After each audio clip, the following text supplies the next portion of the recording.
एक गांव में एक लड़का रहता था जिसका नाम था टून टून। वो दिखने में थोड़ा अजीब था, इसीलिए गांव के कोई भी लड़के उसके साथ नहीं खेलते थे। लेकिन उसी गांव में एक और लड़का रहता था जिसका नाम था राय स्टार। वो हमेशा टून टून के साथ खेला करता था। टून टून जब भी कोई खाने की चीज लाता तो वो राय स्टार को जरूर खिलाता और राय स्टार भी ऐसा ही करता। दोनों बहुत अच्छे दोस्त थे। उसी गांव में एक लड़का और रहता था जिसका नाम था व्हाइट 444। वो हमेशा टून टून का मजाक उड़ाता रहता था।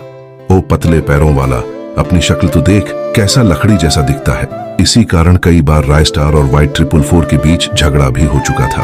एक दिन राय स्टार शाम को अपने घर पर बैठा था, तभी सामने से टून टून दौड़ते हुए आया और बोला। राय स्टार में रोज की तरह आज भी अपनी बहन पीहू को कॉलेज छोड़कर आया था। उसने कहा था, भैया आज एक्स्ट्रा क्लास है तो आज मेरी छोटी थोड़ी लेट होगी, आप मुझे लेने मत आना। आप मार्केट से मम्मी के लिए दवाई ले आना, मैं खुद ही पैदल घर आ जाऊंगी। मैंने कहा ठीक है।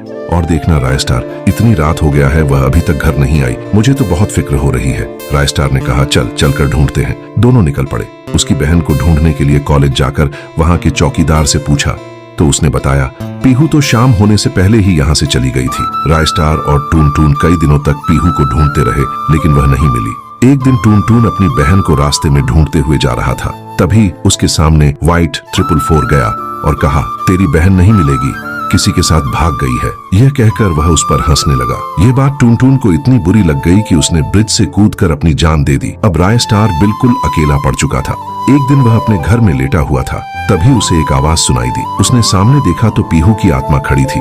उसने रोते हुए कुछ ऐसा बताया जिसे सुनकर राय स्टार की पेड़ों तले जमीन खिसक गई। तो दोस्तों, पीहू ने क्या बताया और अब आगे क्या होगा, ये जानने के लिए कमेंट में पीहू पार्ट 2 जरूर लिखें।